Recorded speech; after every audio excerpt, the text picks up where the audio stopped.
It's Thursday, which means it's Thursday for knowledge. Today, I got my MKP brother and author, Samuel Morgan, to come and talk to us about his new book, Postponement. We talked about attachment theory, we talked about being anxious, we talked about being avoidant, and we talked in detail about the cost of not opening up to ourselves, to relationships, to the pain of life, and the cost of opening up. We talked a lot about life, we talked a lot about the need for relationship, the need for connection. Take a listen, see what we've done, see if you like it, and if you do, as always, remember to subscribe.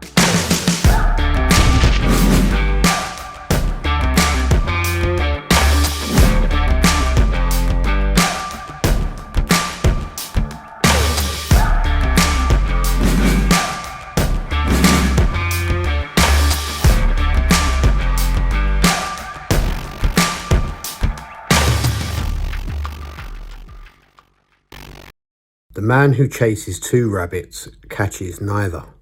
Confucius. This week I've invited a friend of mine, MKP brother of mine, Samuel Morgan, to talk about his new book, Postponement, and the themes that are in it. So welcome, Samuel. Hello. Great to have you here. Thanks for making the time. I just wanted to I find that people are better at introducing themselves than I am at introducing them. So if you could just let us know a little bit about who you are. Yeah, I'm almost 40, but in denial of it. This is my first book, but I have made attempts previously.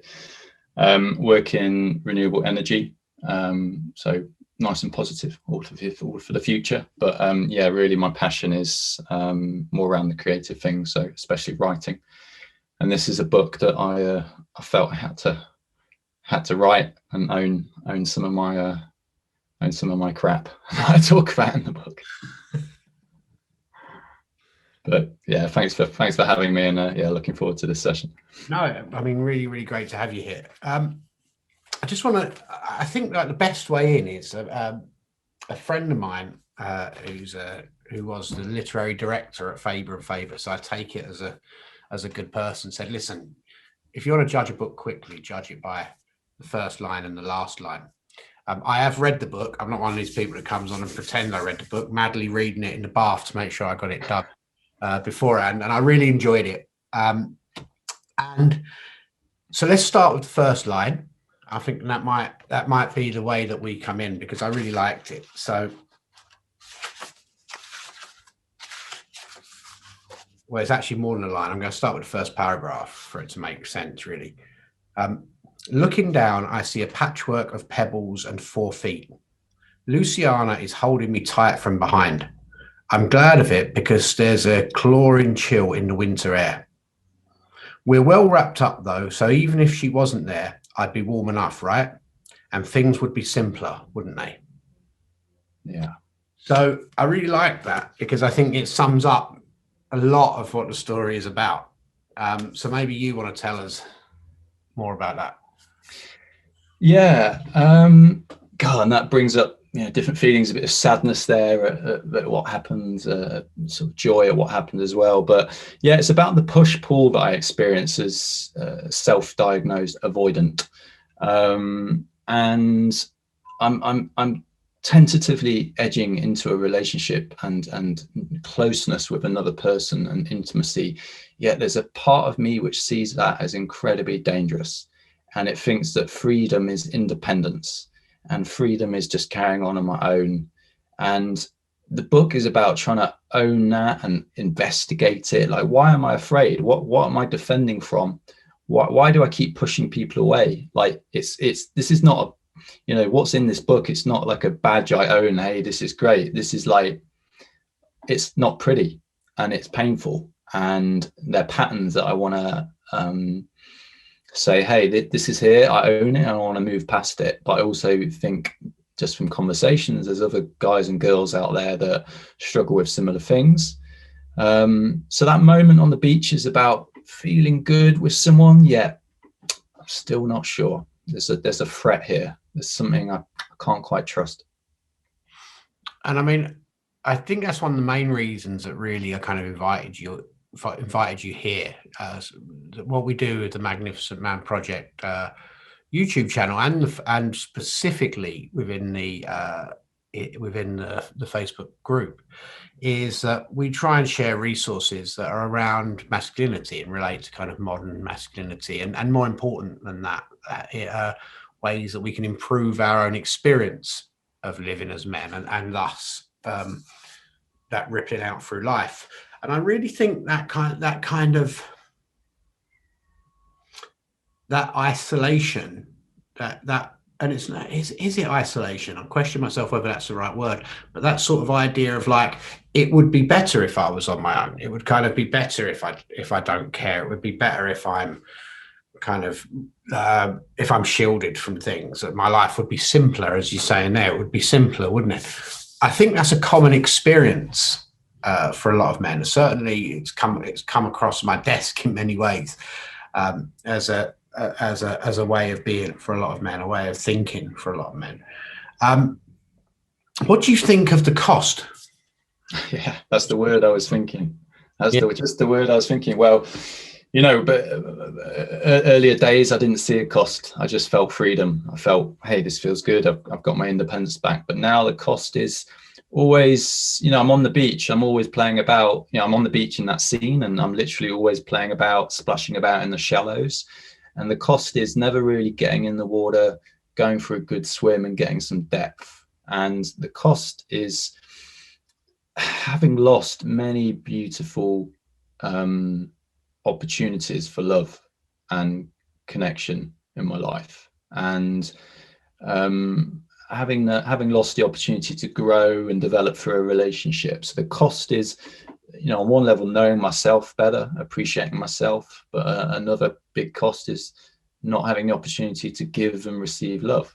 And you know what's more important? And I'm starting to, you know, realize that love is, you know, I used to think it was this magical feeling, maybe the Disney imprint from a kid, or the perfect one, the perfect beauty. And now I do get that it's a choice. And I also get there's compromises, and there's rough with smooth, but it's one thing to get it in the mind, isn't it? The other thing is, like, there's still these energetic barriers. Sometimes there's still these fears, and this whole book is about, okay, experiencing those, identifying them, so that they don't hold so much power, and then consciously choosing to move past that, because I know there's a cost, and I know actually having a relationship, a huge amount of good can come out of that. Indeed. Just a reminder to anyone who's watching this live, if you're watching it live, there will be a chance at the end to ask some questions. So stick them in the comments, and I'll deal with those at the end. So maybe now's the time to talk about, before we go to the last line in the book, maybe now's a good time to kind of, what brought this book around? It's your first book. What made it happen? Yeah, what made it happen? Beginning of lockdown. It was pretty dark and cold in England. Pretty terrified about the next, 4 or 5 or indefinite number of months ahead. And I meet someone in Brighton, and we spark up a relationship very quickly, and end up being together for the whole of this last lockdown. So beginning of November. How did the book come about? Because I started it in November, and it's a bit paradoxical. It was a way to survive. I suddenly started writing. I was in this new relationship. It was intense. I was feeling things. She was really liking me. I was confused. Did I like her? Did I not like her? There's many aspects in the book, not just about emotion, but sex as well, and like what's expected of a man and a woman, and how should sex always feel? I sometimes feel as a man, it's easier for a woman in many ways, in terms of pleasure or being open and vulnerable. And often there's so much expectation on a man. And of course, women have their, the pressures as well. But it was a way to cope. But at the same time, there was an element where I wanted to give the relationship a chance. So I needed to get all this out, try and help myself understand it. I was having therapy at the same time. So that's all documented in the book. Been very open about that. So it was a way to try and understand, but it was a way to also escape. And there's that kind of irony is in the book. I highlight it, but escaping to my mind and escaping to this book meant it was myself, Luciana in the book, and also the book. So there was this like tripartite relationship, and it was quite interesting. When I finally finished the book, we had a period of time where it was a different kind of relationship, because I wasn't writing all the time. I wasn't trying to record everything, and it gave new possibilities. So I recognized it, but it was still something I had to do. I wanted to get this project out. I felt the need to get this message out, even if, you know, girls read this and think, oh my gosh, I'll never have a relationship with this guy. I wasn't doing it to look good. I was doing it because this is where I'm at. It's an honest account, and I do think it will help me move forward, and it will help others move through similar issues. So what do you think, what do you hope that the reader gets from it? Well, if they are experiencing, you know, failed relationships or you know, fears to connect and be intimate, that they're not alone. So some solace in that. Some of the techniques I use in the book, whether it's meditations or therapies, that there are routes to use the mind and techniques to reduce the fear, reduce the patterns, but also that if someone acts like this, if someone's pushing away love, they're not a bad person. You know, part of this book is trying to find compassion for myself. Ultimately, you know, I'm not doing it because, you know, I'm some bad guy. I'm just doing it because I've got some stuff going on that I haven't processed perhaps, and I need to look at it, and it's getting in the way, and I'm tired of that. I want a more expansive, more loving life. And so one way was to get it down, document it, own it, and not let, as I said, not let it be this badge. Hey, this is who I am, a guy I can't love. But this is a guy that wants to look at it and knows I can love, but it's a process, you know, or it's a choice. So I want people to feel, yeah, less alone in that there's other guys and girls out there that struggle, and that there are ways to move forward.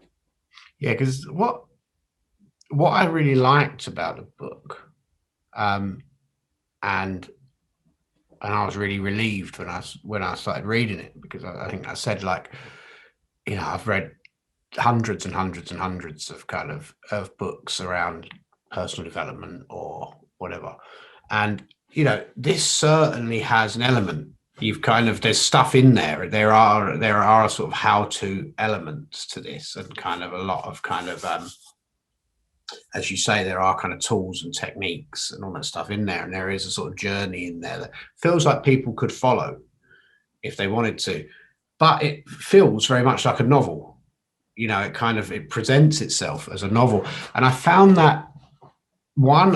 it very refreshing, and also was very relieved that it was well written, because the other one, the one that sprung to mind, which I'd kind of read recently that was like that, was the 5 a.m. Club. I don't know if you've ever read that book, and you know, like, the stuff in there is fascinating, this kind of strategies and all that, but it's probably the single most worst book I've ever read in terms of actual kind of reading it. It's like, the story is terrible. But anyway, I digress. So I really like the fact that it blends those two things, and you kind of relate to it at the end. You say the genre is memoir, self-help, romance, tragicomedy, which I think kind of sums it up quite well. I mean, it's maybe a defense, but I always like a bit of humor in there. You know, I think we should always be able to laugh at things, and I've tried to do that in there. I think it will help engage, you know, the reader on that journey. But yeah, no, I'd hate for it to be a sort of self-help technique book, because I think, you know, I wouldn't want a plan in there, because, you know, I'm a bit against all this personal development stuff that I was into many years ago, but I don't want anything prescriptive in there. It's literally just my perspective, my journey, but told honestly. And I think just from that standpoint, people, I believe, will get something from it. Ultimately, I think it's a story about moving from a sense of rejection or self-alienation, which I think a huge amount of humans feel on some level, and moving towards self-acceptance.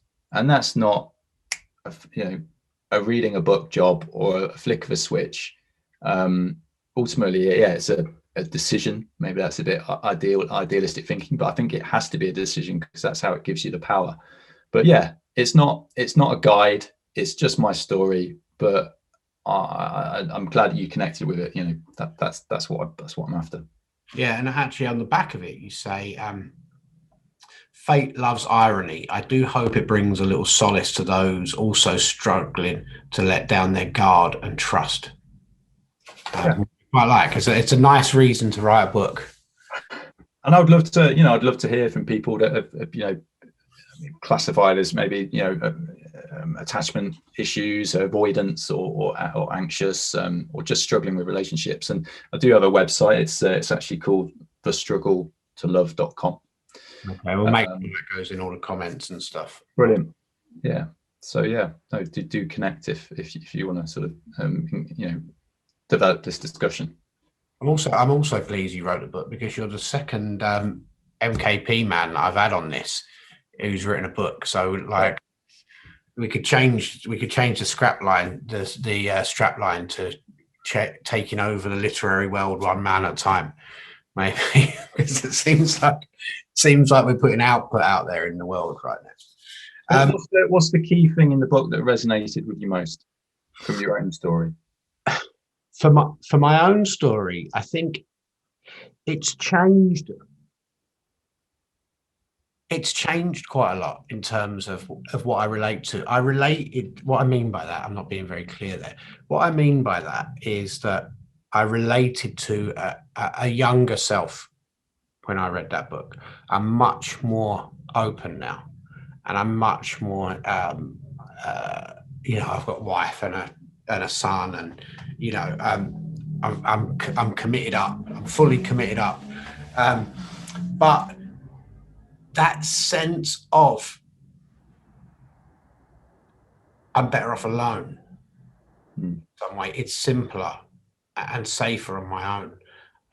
Was the bit that I really kind of connected with, and actually an example of that it's just reminded me of talking about it then was when my son was born. It took me a while, it took me a while to love him, but like I didn't have those people talk about like just this wave of like raw emotion comes over to you and your brain gets rewired and that's it. You have a sole purpose for life. That didn't come straight away.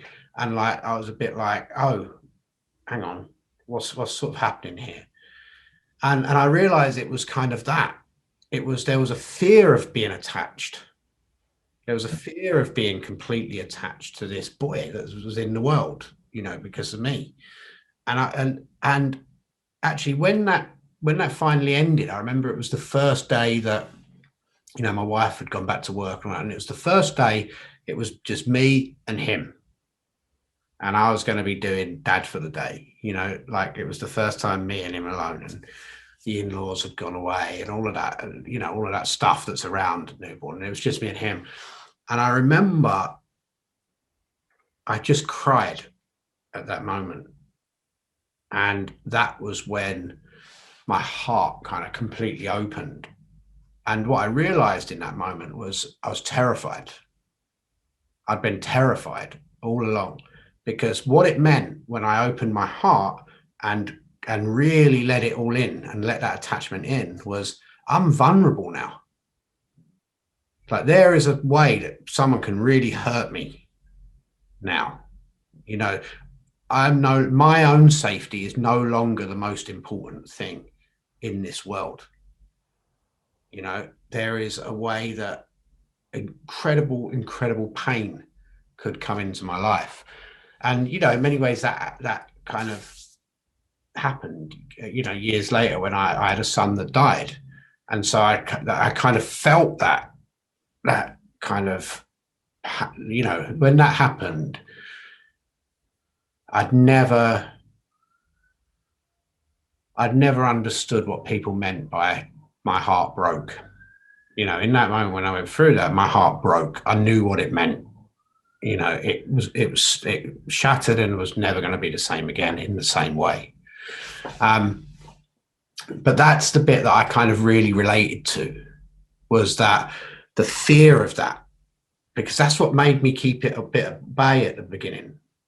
Was I kind of knew that was waiting for me. If I really do that, I'm vulnerable. And what I've learned since then, of course, is that it's all that is doing really is accepting life. You know, the worst thing that can ever happen could just be round the corner, you know, and the worst thing that probably could happen, you know, if it will happen. You know, like if you never get into a relationship with someone in that way, then you're never going to feel all that stuff, and you could die, and I'll die on my own. Like, and that would be terrible. And if I do, then, you know, either I'm going to watch that person die. If I have a lifelong relationship, either I'm going to watch that person die, or they're going to watch me die, or we're going to break up. You know, it's like, doesn't sound very cheerful, but like we're going to experience the terrible things in life at some time. That's the deal. That's the cost. That's the ticket price of being in this fantastic thing called life that has beautiful sunsets and fantastic music and people you love and fantastic food and, like, you know, all of that brilliant stuff. The cost of this experience called life is we're going to have to go through some terrible, terrible, heartbreaking experiences in our life. And it's like the growth for me in all that was, that's what I turned on when I gave up that fear of attachment and gave up the fear of feeling the pain. Was I said yes to life in many ways, because I could experience it all. Amazing. Yeah, well, I've gone on a bit of a rant now, but Good rant. But that's kind of what that's where I went to when I was reading that book, was that period in my life where I was like, I'm not really sure if I can let people close. I'm easier on my own. That's why I liked that first line. It's simpler on my own. And that's almost a survival instinct, isn't it? Like, I'm faster on my own. I'm in less danger on my own. It's almost a sort of survival instinct. And that's why I think it's really interesting in terms of that. That's something I tend to experience in quite a lot of men. There's almost a survival mode, especially when it comes to emotions. Yeah, it's like an island. It's like a protected island, but it's, you know, I'm bored of that now. I want something different. Yeah, indeed. And it's you know, it's great. Let's go to the last line. Okay.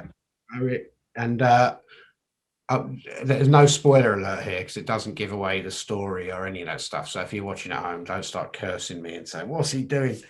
But it says, I really hope I can find that midway point sometime soon, otherwise known as living.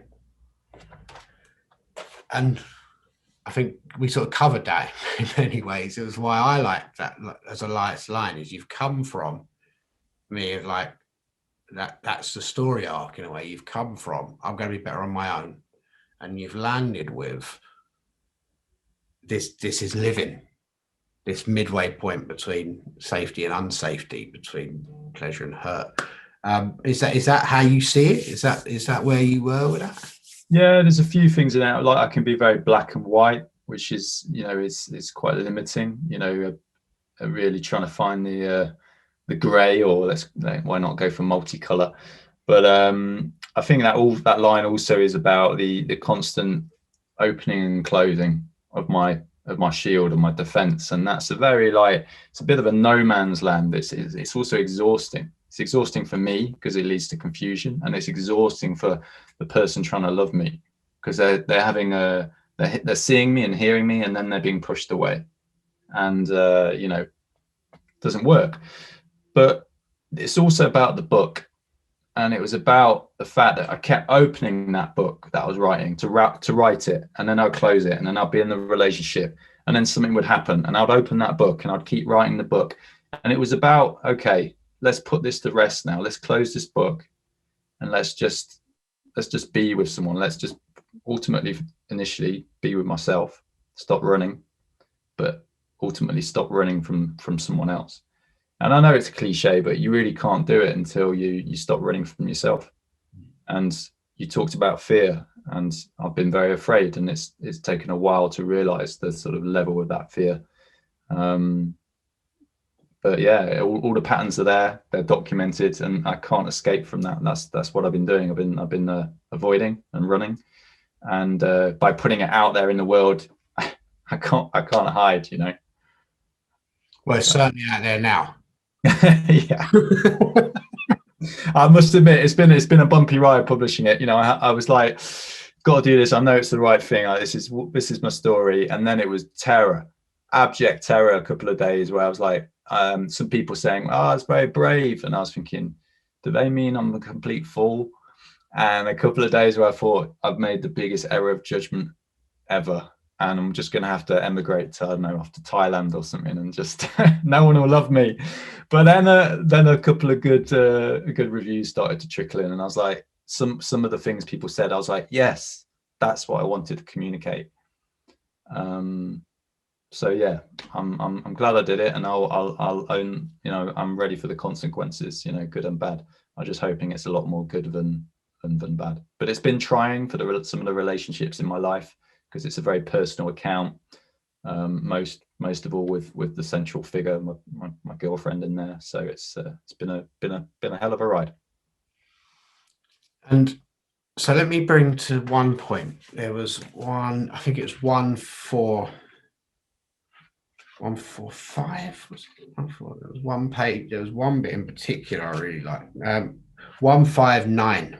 Was your bath still warm at this point? My bath was still warm at this point. I was that far in. So this was the bath section that I read. This is what I read beforehand. And this bit really kind of stood out for me as a really great bit of writing, and something I think is kind of a common experience for men when I speak to them. And it's the section around sex. So I'm just going to read it out, and it says, "Do you enjoy to have sex with me?" Lucy asks all of a sudden, as we lay on the couch in my attic one evening. Wow, what a question, I think. Of course, but I'm not just in the headspace for it tonight. I'm sorry. It's actually been for the past week, pretty much. I think it has something to do with her leaving for Luton in 2 weeks' time.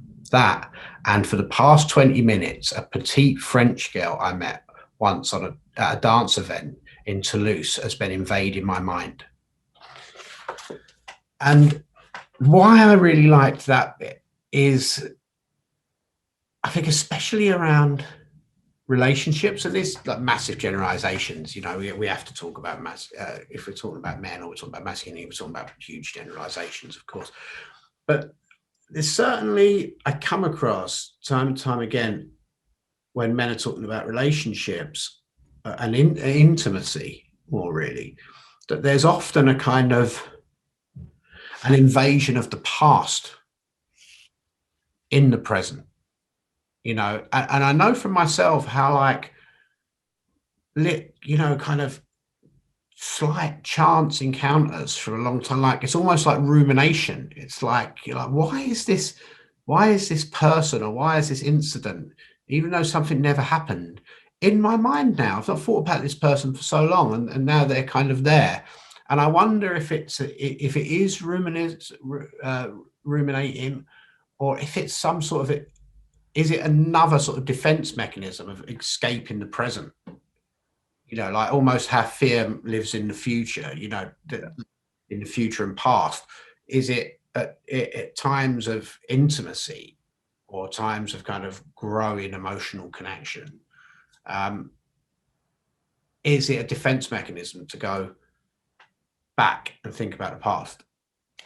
Yeah, I mean, it's talked a lot about in the book, and I'd say the conclusion is absolutely it's running away. It's trying to disengage from what is right there, present.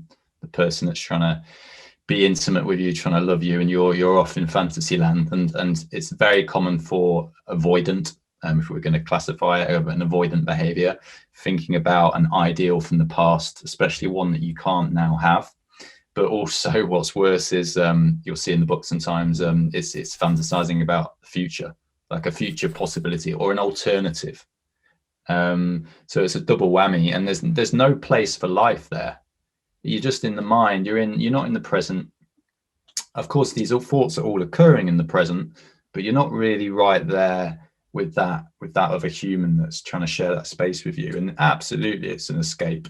But the struggle is, even if you know that, like I do in the book many times, to try and overcome that with some kind of conscious thought or just a self-nurturing, it's not easy, but it has to be attempted. Otherwise, there's no chance of a relationship. And so I just had to be honest about that, because I wonder, how many times, people think all sorts of things when they're with a partner or with someone, and a lot of them you wouldn't dream sharing. And I just felt like I had to get, be the sacrificial lamb in a way, just to get it out there, just to make a few people maybe feel a bit more comfortable. But yeah, it's definitely a risky thing to do, I think. Sure. Well, thank you for doing it. There was another Peter as well that I just was really, really interesting to me. Where's the part?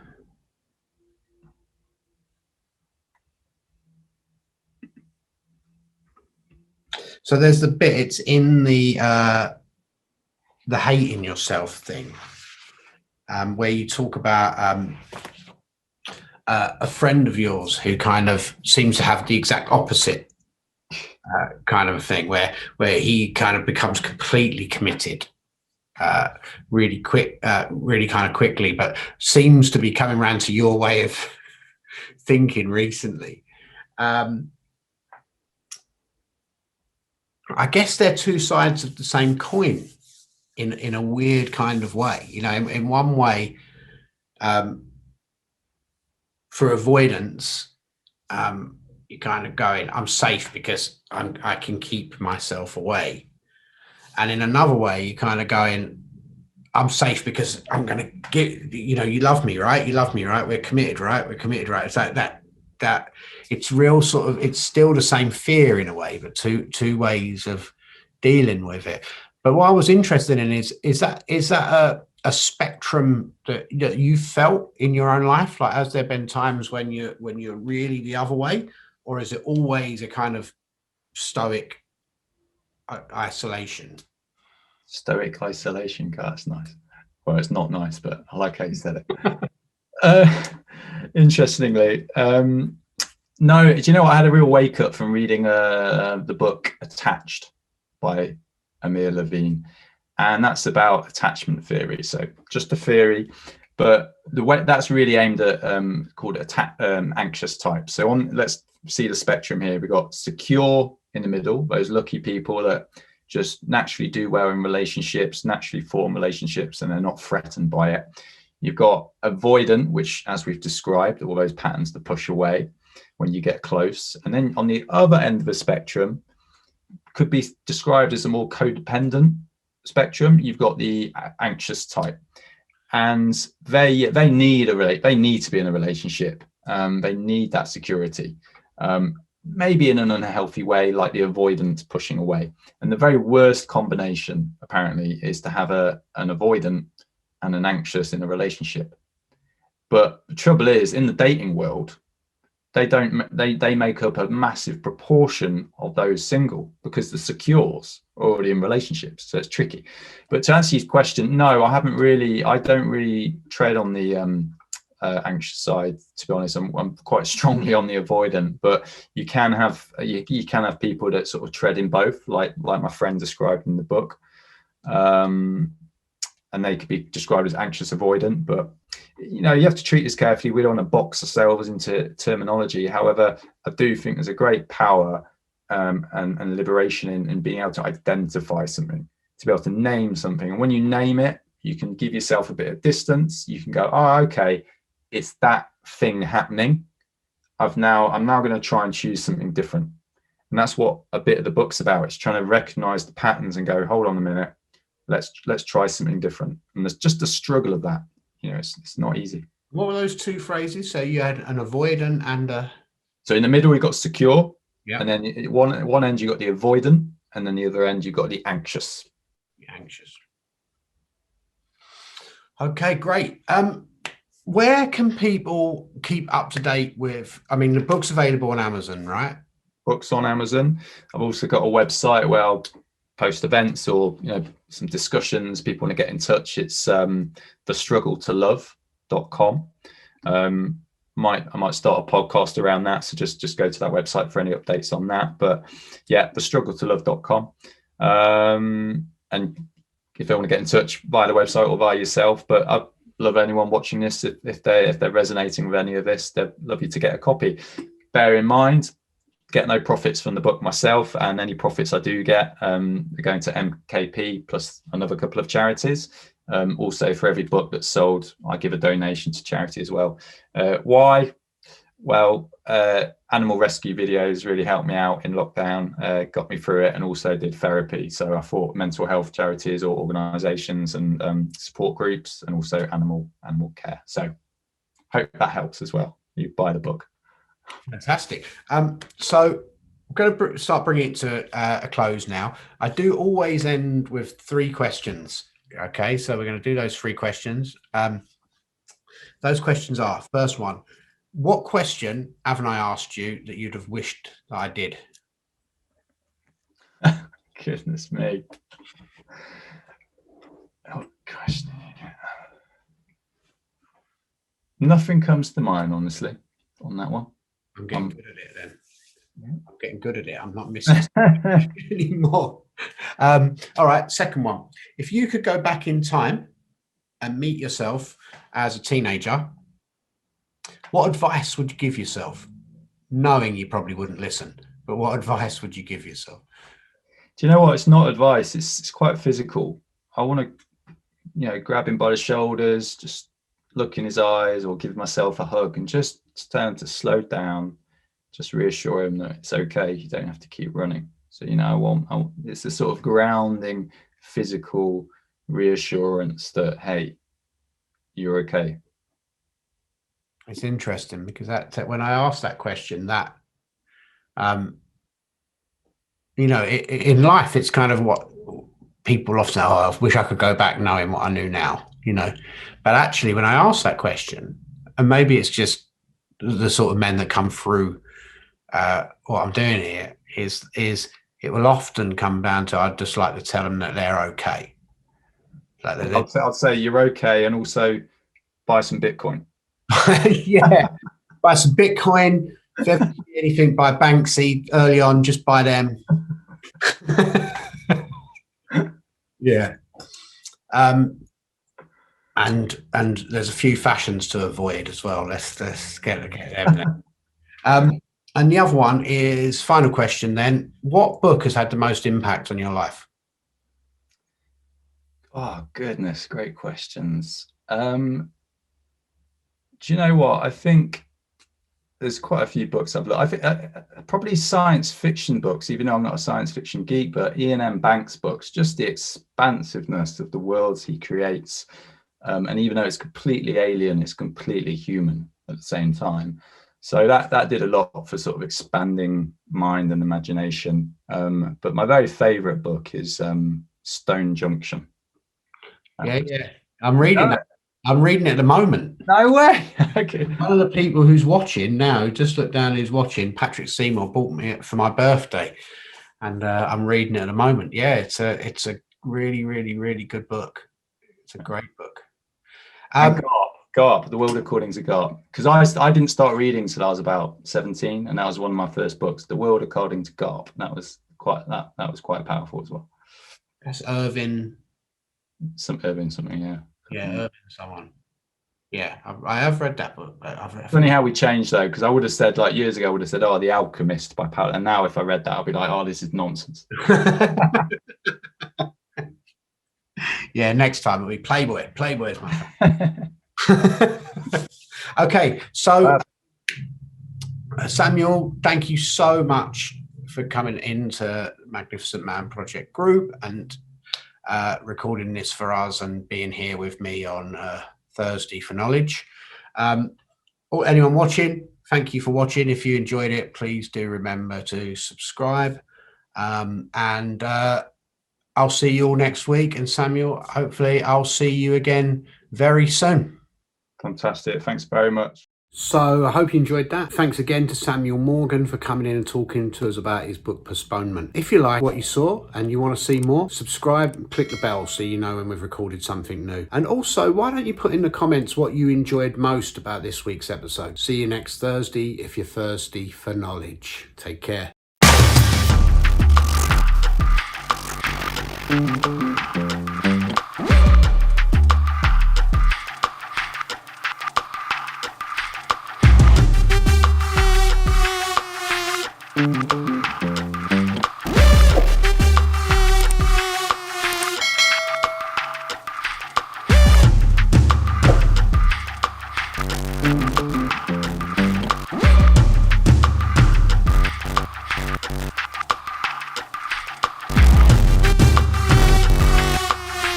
Thank you.